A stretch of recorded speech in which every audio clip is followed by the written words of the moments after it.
Imagine a cena. Feche os olhos por um segundo e coloque-se naquela sala. É o dia 12 de março de 2026. O ar está denso, carregado com aquela estática invisível que sempre precede um desastre.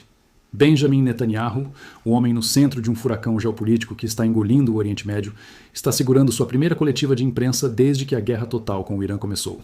Ele não está em um pódio grandioso. Ele está em uma chamada de vídeo. Uma tela brilhante tentando projetar poder absoluto, enquanto o mundo ao seu redor literalmente desmorona.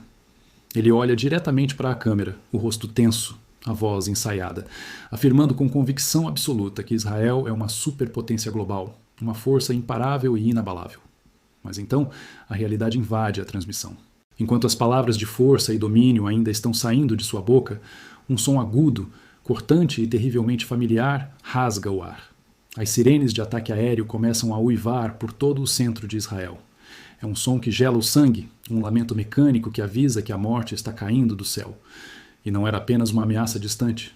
Enquanto ele ainda falava, tentando manter a postura de um líder inatingível, os militares de Israel confirmavam em tempo real que haviam detectado uma nova barragem de mísseis balísticos lançados diretamente do Irã. Era a sexta salva de mísseis apenas daquele dia. Sexta. Ele não podia se esconder disso. A câmera estava ligada, o mundo estava assistindo. O contraste entre o roteiro de vitória que ele tentava ler e a sinfonia de sirenes cantando a destruição lá fora era ensurdecedor. 13 dias. Estávamos há 13 dias dentro dessa guerra. Uma campanha que já tinha visto mais de 6.000 alvos pulverizados, reduzidos a cinzas e escombros. Uma operação militar colossal que torrou mais de 11 bilhões de dólares apenas na primeira semana. 11 bilhões de dólares gastos em fogo e aço. E ainda assim, o Irã continuava disparando mísseis balísticos contra Israel como se os estoques fossem infinitos. Netanyahu tentou, com todas as suas forças, projetar aquela imagem inabalável. Ele falou grosso. Ele falou sobre esmagar o regime iraniano até virar pó. Ele falou sobre eliminar cada membro da liderança em Teherã. Mas, escondida no meio de toda aquela retórica inflamada, enterrada sob as ameaças de aniquilação, houve uma confissão. Uma admissão sombria que contradiz absolutamente tudo o que Israel e os Estados Unidos vinham dizendo ao público desde que a primeira bomba começou a cair. Sinceramente, até eu mal consigo acreditar que ele deixou isso escapar. Mas ele deixou. E uma vez que você ouve e compreende o peso dessa admissão, o resto desta guerra inteira muda de figura. O cenário inteiro parece completamente diferente. Pelos próximos minutos, eu vou dissecar exatamente o que foi que Netanyahu admitiu sem querer. Vou explicar por que a inteligência dos Estados Unidos contradiz de frente a maior promessa dele e para onde esse banho de sangue está nos levando agora. Mas antes, você precisa lembrar o que foi vendido ao público na primeira semana desse conflito. Lembre-se das manchetes. Lembre-se das declarações oficiais. As forças de defesa de Israel vieram a público e disseram com orgulho que haviam destruído 300 lançadores de mísseis iranianos. 300. Relatórios vazados para a imprensa citavam uma queda milagrosa de 70% no fogo iraniano em direção a Israel. Oficiais do alto escalão batiam no peito e afirmavam que cerca de 3/4, 75%, da capacidade de lançamento do Irã tinha sido completamente aniquilada. A mensagem de Washington e de Tel Aviv era uma só. Uma voz uníssona de triunfo precipitado. A narrativa era de força esmagadora, missão quase cumprida. Eles queriam que o mundo acreditasse que o Irã estava de joelhos, sangrando, implorando por misericórdia. Agora preste muita atenção no que Netanyahu disse aos jornalistas 13 dias depois, enquanto as sirenes ainda ecoavam. Ele disse aos repórteres que o Irã vinha enterrando suas capacidades nucleares e de mísseis profundamente no subsolo. Ele disse que, se não tivessem agido no momento em que agiram, dentro de meses, essas armas teriam se tornado imunes a qualquer ataque. Eu quero que você se concentre em uma única palavra dessa frase. Imunes. Pense no peso dessa palavra no meio de uma guerra. Um líder descrevendo o arsenal do inimigo como quase imune. O que acontece quando o arquiteto de uma guerra começa a perceber que a fundação de sua campanha colossal foi construída sobre areia? Eu sei o que você está pensando. Você pensa que os líderes políticos sempre sabem de algo que nós não sabemos, que existe um plano mestre? Mas a verdade nua e crua sobre o poder é que ele se alimenta de ilusões. A política de guerra exige que os líderes vendam uma certeza absoluta e inabalável, porque o pânico doméstico é uma ameaça muito maior para eles do que o próprio inimigo. Eles precisam projetar controle total. Mas a realidade é um cobrador implacável. Ela sempre vem cobrar a dívida das mentiras que contamos para nos confortar. Quando um líder admite que o inimigo tem defesas intransponíveis, ele não está apenas justificando a guerra. Ele está revelando o limite do seu próprio poder. Ele está confessando que o castelo de cartas está tremendo. A verdadeira natureza da manipulação política não é esconder a verdade por completo, mas embalá-la em uma narrativa de falsa inevitabilidade, até que a bomba exploda no seu próprio quintal. Aquele uso da palavra imune não é o discurso de um líder descrevendo um inimigo que ele já derrotou. É a confissão de um líder explicando por que o inimigo ainda está atirando de volta. Ele está dizendo a você, nas entrelinhas, que a campanha militar tem limites severos. Ele está admitindo que existem ativos estratégicos, túneis escuros e profundos no coração das montanhas do Irã, que a coalizão simplesmente não consegue alcançar com suas bombas. Um jornalista transmitindo de Ramallah percebeu isso em tempo real. Ele levantou a bandeira vermelha na mesma hora, chamando aquela declaração de um contraste brutal com tudo o que as autoridades vinham afirmando desde os ataques iniciais. A narrativa oficial era a vitória. A realidade era que o inimigo continuava atirando. E atirando com força letal. Naquele exato dia, 12 de março, 6 salvas separadas de mísseis balísticos rasgaram o céu vindas do Irã. Não foi só isso. Como se o inferno tivesse aberto todas as suas portas ao mesmo tempo, o Hezbollah lançou simultaneamente mais de 200 foguetes do Líbano contra o centro de Israel. As forças de defesa descreveram isso como uma operação conjunta e meticulosamente coordenada. Não eram ataques aleatórios. Era estratégia. Um míssil obliterou uma casa em Haniel. Um foguete atingiu diretamente uma residência em Beina, ferindo civis gravemente. As escolas em todo o país permaneceram fechadas, com cadeiras vazias e pátios silenciosos. Israel inteiro continuava operando sob um estado de emergência nacional paralisante. 2 semanas inteiras dentro de uma guerra que, nos panfletos, foi vendida como rápida e cirúrgica. O próprio Netanyahu tinha ido à Fox News no 4º dia de conflito e prometido ao mundo que esta seria uma ação rápida e decisiva. Não foi rápida. E definitivamente não foi decisiva. Para entender a gravidade do que estava falhando, precisamos olhar para o evento mais mortal deste conflito, que aconteceu dias antes na cidade de Beit Shemesh, a cerca de 18 milhas de Jerusalém. Foi um cenário que desafia a compreensão de qualquer pessoa que acredita na infalibilidade militar. Um míssil balístico iraniano rompeu a atmosfera e atingiu em cheio um abrigo comunitário dentro de uma sinagoga. 9 civis foram mortos instantaneamente. Dezenas de outras pessoas foram mutiladas e feridas, cobertas de escombros e sangue no lugar que deveria ser o mais seguro de suas vidas. 2 interceptadores israelenses altamente avançados foram disparados contra aquela ogiva a caminho. Os 2 falharam. Os 2 erraram o alvo. O sistema de bilhões de dólares simplesmente não conseguiu deter a morte. Mas aqui está a parte que deveria causar pesadelos frios em qualquer estrategista de defesa assistindo a essa guerra. As sirenes de aviso na área de Beit Shemesh não ativaram a tempo. Elas não deram aos residentes a janela padrão de 90 segundos para correr e se abrigar.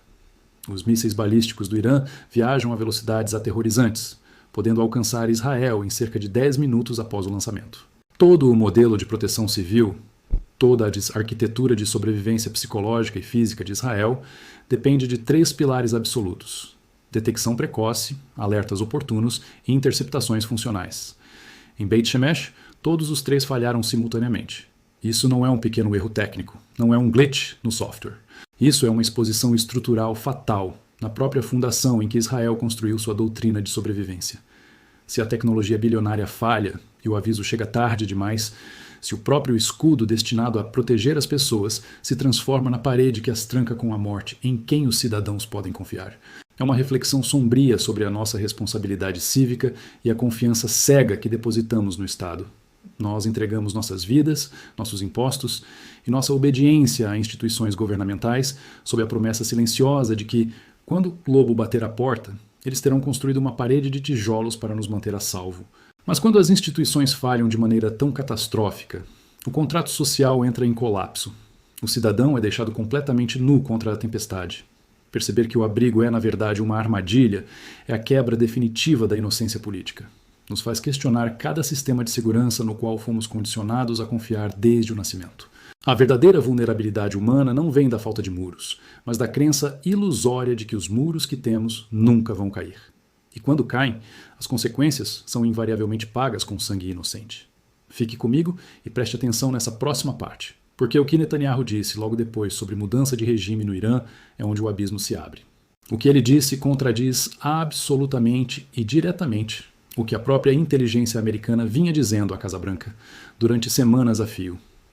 E essa lacuna, essa fenda abismal entre o que o líder militar quer e o que os espiões sabem que é verdade, é a falha geológica mais perigosa de toda essa guerra no momento.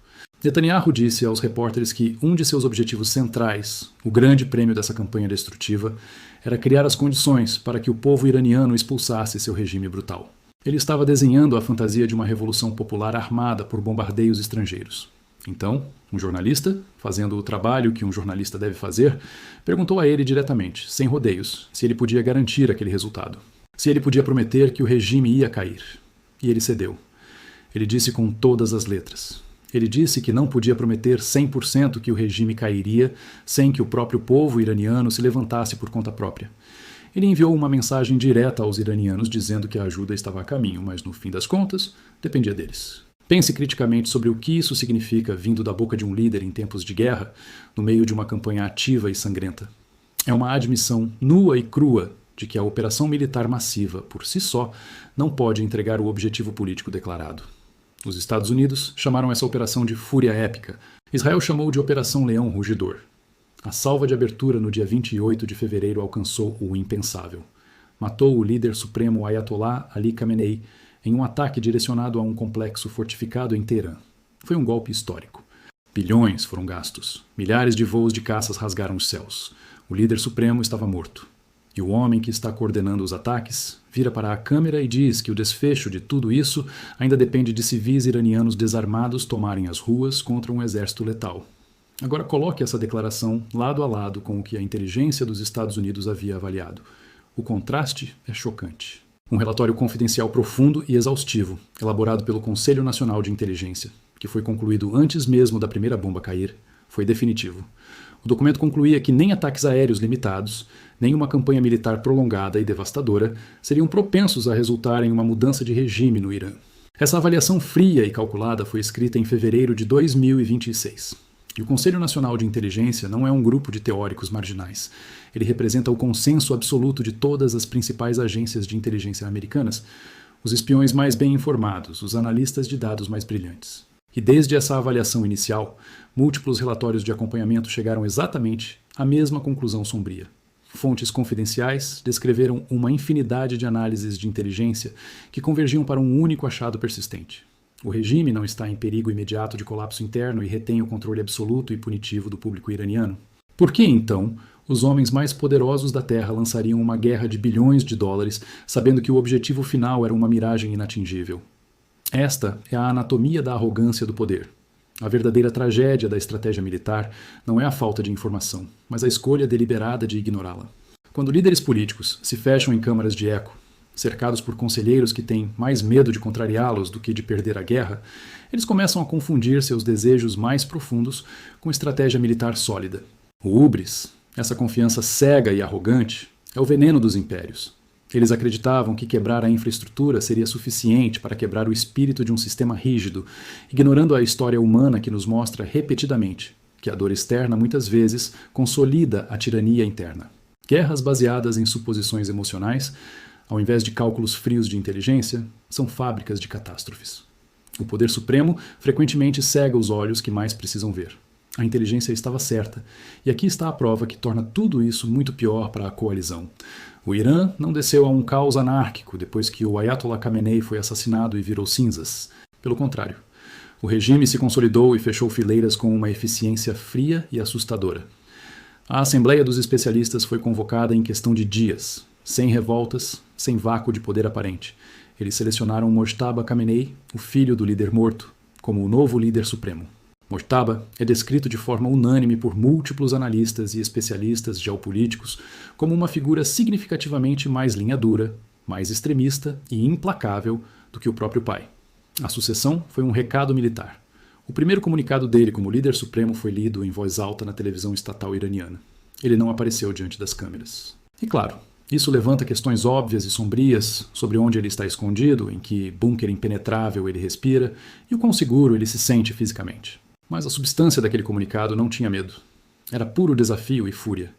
Ele jurou aos céus vingar o sangue iraniano derramado e declarou explicitamente que o Estreito de Hormuz permaneceria como uma ferramenta brutal de pressão contra as gargantas do Ocidente. O regime não fraturou. Ele não quebrou sob a pressão das bombas. Ele promoveu de dentro para fora. Ele emitiu comandos, manteve a burocracia do terror rodando e continuou lançando mísseis. Quando um jornalista perguntou a Netanyahu que destino aguardava Mujtaba e o líder do Hezbollah, Naim Qassem, a resposta do primeiro-ministro foi uma ameaça pública de assassinato entregue com a casualidade de quem comenta o clima. Ele riu de lado e disse que se fosse um agente de seguros, ele definitivamente não assinaria uma apólice de seguro de vida para nenhum dos dois homens. Essa frase, como esperado, dominou os canais de notícias. Fez o delírio dos apoiadores, sedentos por retórica forte. Mas dê um passo para trás e se pergunte o que isso realmente revela. 13 dias mergulhados na campanha militar mais cara do mundo desde a invasão do Iraque em 2003. E o líder, encarregado de conduzir essa sinfonia de destruição, ainda está reduzido a emitir ameaças verbais pessoais contra as duas principais figuras, cuja remoção deveria ser o ponto central de tudo isso. Eles estão vivos.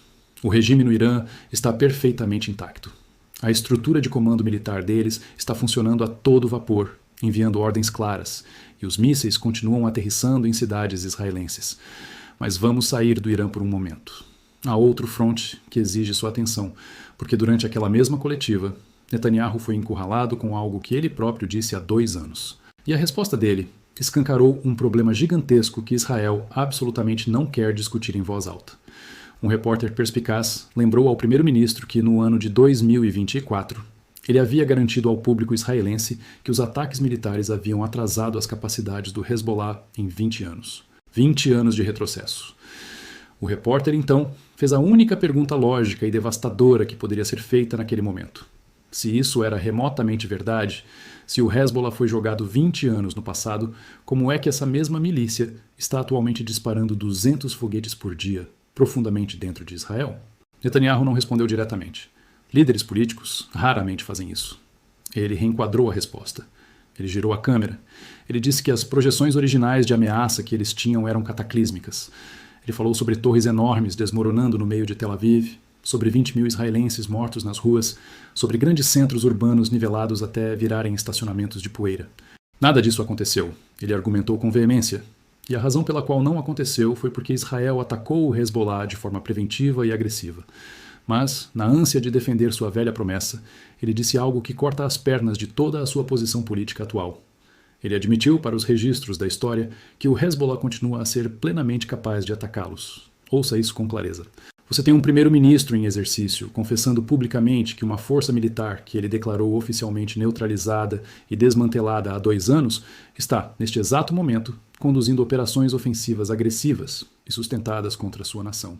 A realidade no solo do norte sangrento apoia essa confissão amarga em todos os aspectos concebíveis. No mesmo dia, 12 de março, as forças de defesa de Israel realizaram ataques extremamente raros em posições do Hezbollah no centro de Beirut, bem fora da fortaleza tradicional de Dahieh. Atingir o centro da capital libanesa é uma escalada massiva e significativa no escopo de alvos. Não há volta depois disso. Forças terrestres israelenses avançaram mais agressivamente no sul do Líbano com botas no chão, caçando e visando instalações subterrâneas da força de elite Radwan. O ministro da Defesa israelense, Israel Katz, foi à imprensa e advertiu o já fragilizado governo libanês de que Israel estava pronto para ampliar violentamente as operações terrestres. Ele ordenou sem hesitação que todos os civis ao sul do rio Litani evacuassem imediatamente, criando uma crise humanitária de refugiados em questão de horas. E nos bastidores, altos oficiais de defesa israelenses advertiam uns aos outros de que o Hezbollah não estava apenas resistindo, mas que ainda mantinha um inventário absurdamente grande de lançadores ocultos. A intenção do Hezbollah era sombria e paciente. Moer lentamente as forças terrestres da IDF com o tempo, em uma guerra de atrito implacável. Israel agora estava oficialmente trancado em uma guerra esmagadora de 2 frentes severas, sem nenhum ponto final claro e visível no horizonte para nenhum dos 2 teatros de operação. E, como se as bombas não fossem suficientes, o tecido econômico do mundo começou a rasgar violentamente. Aqui está o número colossal que amarra toda essa loucura geopolítica. O Estreito de Hormuz, a artéria vital por onde flui a energia do planeta, foi efetivamente bloqueado e fechado por quase 2 semanas inteiras. O Corpo da Guarda Revolucionária Islâmica do Irã fez um anúncio formal e arrepiante. Eles declararam que nenhum único litro de petróleo passaria pelo canal. Nenhum. E ameaçaram incendiar sem aviso qualquer embarcação comercial ou militar que tivesse a audácia de tentar a travessia. Desde 28 de fevereiro, pelo menos 16 ataques violentos e separados contra navios comerciais civis foram amplamente documentados dentro e nos arredores daquele estreito. 8 marinheiros inocentes, que apenas tentavam fazer seu trabalho, estavam mortos. Um continuava desaparecido no mar escuro. Cerca de 150 navios cargueiros gigantescos estavam paralisados e encalhados na região, incapazes de se mover por medo da aniquilação total. Como se o fogo nos navios não bastasse, a inteligência confirmou que o Irã havia plantado clandestinamente cerca de 1 dúzia de minas navais letais na via navegável profunda. Os militares americanos confirmaram que precisaram atacar 16 navios iranianos suspeitos de lançar minas perto do estreito, depois que Trump emitiu avisos furiosos para que Teherã parasse de plantar os explosivos. Mas o dano já estava feito. As minas já estavam lá, espreitando na água escura como predadores silenciosos. O resultado econômico disso foi instantâneo e devastador. O petróleo Cru Brent, a referência global, disparou como um foguete de aproximadamente $73 o barril antes das primeiras bombas caírem, para mais de $130 nas primeiras centenas de horas do conflito. Nos Estados Unidos, a espinha dorsal da economia global, os preços da gasolina para as pessoas comuns subiram inacreditáveis 17% desde o começo do banho de sangue. A Agência Internacional de Energia, tomada pelo pânico diante do colapso do abastecimento, respondeu anunciando que suas 32 nações-membros iriam liberar coletivamente 400 milhões de barris de suas reservas estratégicas de emergência. Apenas absorva esse fato. O maior saque coordenado das reservas na história da agência, apenas para tentar parar o sangramento. A Arábia Saudita percebeu a catástrofe iminente e começou desesperadamente a desviar todo o seu gigantesco comércio marítimo para os portos do Mar Vermelho, para evitar completamente o Estreito de Hormuz. E a Guarda Revolucionária do Irã não piscou. A mensagem pública deles para as potências mundiais não poderia ser mais franca e brutal. Preparem-se para ver o petróleo a $200 o barril. O colapso estava sendo arquitetado. E preste atenção, esta guerra está custando infinitamente mais do que petróleo encarecido. O Pentágono foi forçado a confirmar friamente ao Comitê de Serviços Armados do Senado americano que apenas os 6 primeiros dias de operações esgotaram o tesouro em mais de 11,3 bilhões de dólares. 11,3 bilhões, em menos de uma semana. Isso coroa este conflito imediato como o envolvimento militar americano mais caro e extravagante desde a fase de abertura brutal da invasão do Iraque. A escala da destruição é insana. Mais de 130 cidades diferentes em toda essa extensão do Irã já tinham sido bombardeadas, sacudidas por explosões colossais. Mas a fatura do inferno não está sendo paga apenas pelos americanos e iranianos. O Irã espalhou seu veneno militar e atacou os estados ricos do Golfo indiscriminadamente, forçando a guerra para todos os lados. A Arábia Saudita, sozinha, teve que gastar fortunas para interceptar 12 drones suicidas em pleno voo apenas no dia 12 de março. Os Emirados Árabes Unidos conseguiram abater 10 mísseis rasantes e 26 drones letais no mesmíssimo dia, protegendo suas cidades de vidro e aço. O Catar sofreu um golpe devastador e teve que desligar completamente a produção de gás natural liquefeito em suas 2 maiores e mais importantes instalações de extração, depois que mísseis iranianos caíram diretamente nas usinas, provocando explosões massivas. Como a economia mundial é um dominó hiperconectado, os mercados futuros de gás natural na Europa saltaram caóticos 30% assim que a notícia do Catar ficou offline, porque eles fornecem a maior parte essencial das importações europeias de inverno. Ninguém está seguro. O complexo fortificado da embaixada americana no Kuwait foi atingido diretamente por explosivos. Forças militares britânicas entrincheiradas em uma base distante, em Erbil, no Iraque, ficaram sob pesado fogo supressivo. E a contagem sombria continuava a subir. Pelo menos 7 membros do serviço militar americano haviam sido mortos em vários pontos da região, suas vidas ceifadas no altar de um conflito sem fim claro. O Irã estava descontrolado, tendo lançado ataques brutais de retaliação mortal em pelo menos 27 locais e bases diferentes que abrigavam pessoal militar dos Estados Unidos. Quando a sobrevivência de um líder no poder exige o custo perpétuo e a matança de uma guerra que não tem fim, quem realmente se torna o refém da situação? O povo ou o próprio sistema? É aqui que a corrupção absoluta da alma política se cruza com a tragédia humana inescapável. Há um ditado não dito nos corredores sombrios de todas as capitais mundiais. Guerras quase nunca são travadas pelas razões brilhantes impressas nos panfletos oficiais e nos discursos presidenciais inflamados. Elas são manobras incrivelmente violentas e desumanas, desenhadas para proteger egos frágeis e agendas que não podem suportar a luz pura da verdade. Quando um líder se recusa a recuar, quando o sangue dos governados começa a manchar irrevogavelmente o chão e o conflito sangrento se estende não por pura necessidade estratégica, mas como um escudo contra investigações domésticas ou o próprio tribunal, a política ultrapassa os limites da mera corrupção. Ela se transforma em sacrifício humano institucionalizado. Nós gostamos de pensar romanticamente que as nações lutam pela liberdade eterna e pela segurança futura, mas às vezes, sob o verniz da retórica heróica, elas estão apenas sangrando profusamente para adiar indefinidamente o dia de acerto de contas de um único homem poderoso e falho. A contagem de mortos civis dentro do Irã é devastadora e cresce a cada minuto que passa.